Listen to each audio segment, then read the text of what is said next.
Donc, dans le fond, bienvenue. On fait le Facebook Live aujourd'hui pour faire un petit état de situation de l'épidémiologie en Montérégie. Donc, je suis Dr. Julie Laulier, la directrice de santé publique en Montérégie.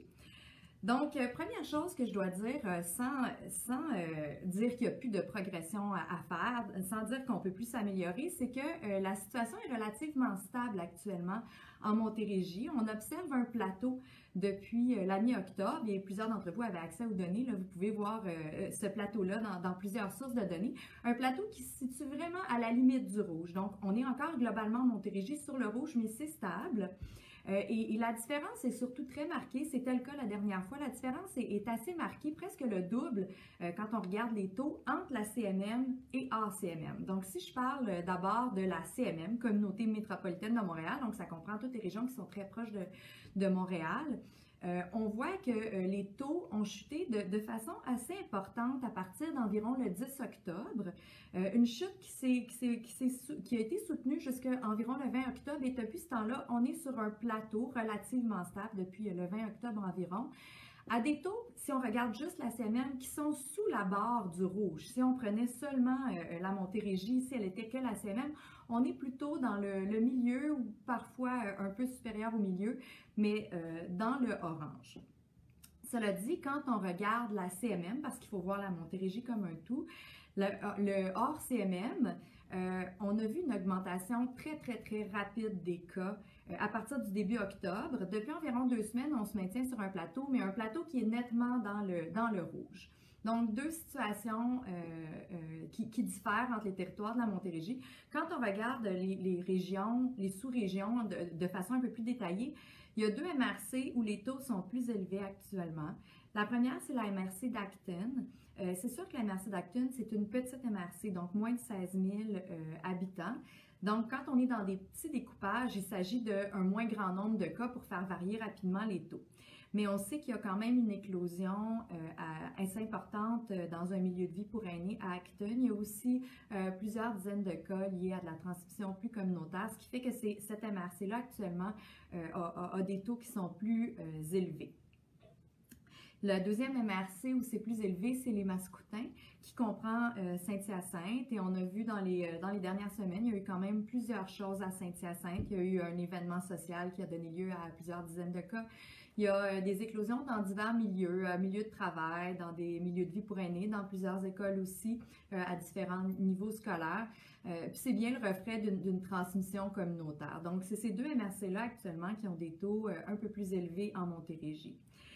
Je vous rappelle quand même que quand on regarde par sous-découpage, ça peut varier rapidement d'une semaine à l'autre, puis parfois même d'un jour à l'autre selon les éclosions qui ont lieu. Parlant d'éclosions, elles augmentent en Montérégie. Il faut comprendre que quand même les éclosions, on les garde actives pendant un certain temps avant de les fermer puis de dire on s'en préoccupe plus. Donc c'est normal quand même qu'elles augmentent avec le temps. On est rendu actuellement à près de 200 éclosions en Montérégie. Dans ces 200 éclosions-là, c'est toujours les milieux de travail et les milieux scolaires qui occupent la majeure partie, environ 40% chaque pour le total des éclosions. Pour ce qui est des milieux de vie pour aînés, c'est environ 15%.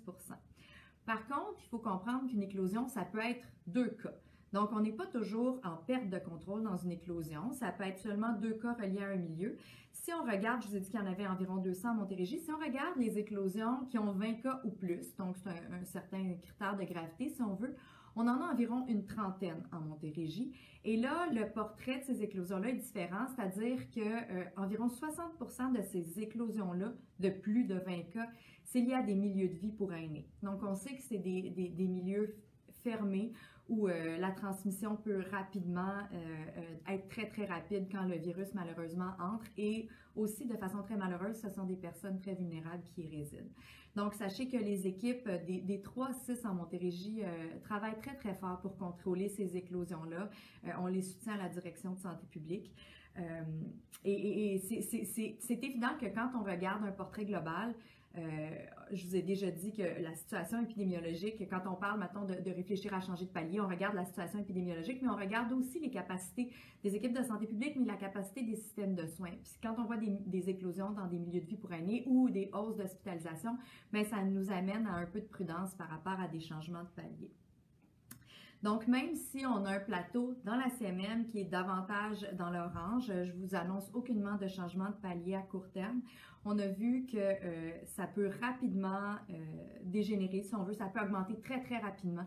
On l'a vu au début de la deuxième vague dans la CMM, on l'a vu aussi hors CMM et surtout, on voit l'efficacité du palier rouge, alors que le palier orange, le passage de jaune à orange n'a pas suffi à diminuer la progression rapide. Alors qu'on le voit dans la CMM, quand on est passé au rouge, ça s'est mis à rediminuer environ 10 à 15 jours après.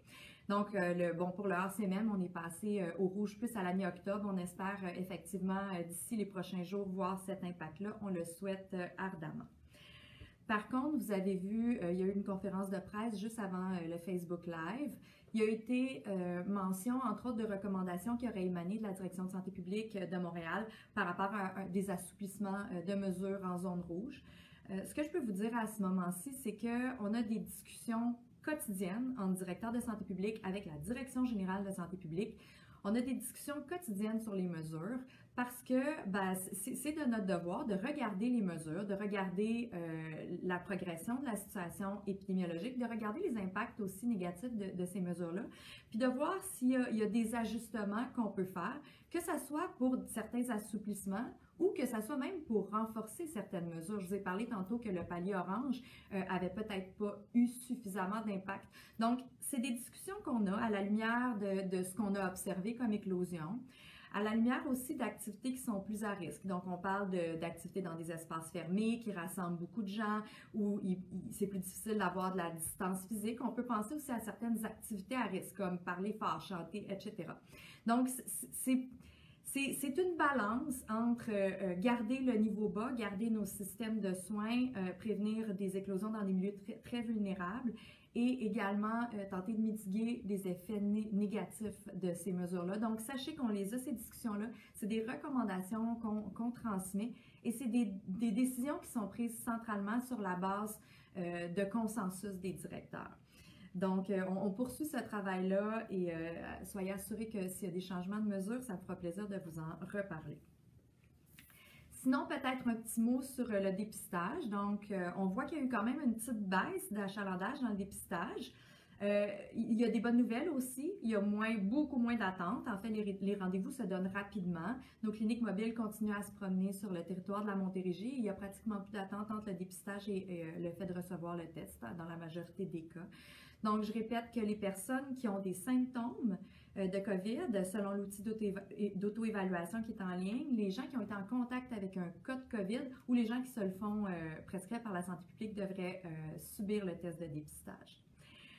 Un petit mot peut-être pour terminer sur le couvre-visage. En fait, toutes les mesures demeurent importantes. La distanciation, le lavage régulier des mains, le port du couvre-visage. On a eu plusieurs questions sur, bon, est-ce qu'avec l'arrivée du froid, le cache-cou, le foulard peut remplacer le couvre-visage? La réponse est non. On vous rappelle que pour les couvre-visages, il y a des questions de fabrication de tissu. D'ailleurs, on attend des recommandations pour la qualité des couvre-visages de tissu. Ça devrait arriver sous peu. Mais au-delà du tissu, il y a la question aussi d'ajustement. C'est pas pour rien qu'il y a des élastiques derrière les oreilles, puis ils sont faits avec une forme pour bien protéger le visage. Donc, même s'il fait froid puis qu'il faut rajouter un foulard, c'est pas toujours confortable. Le port du couvre-visage dans les lieux publics ou quand on peut pas respecter le 2 mètres demeure à encourager.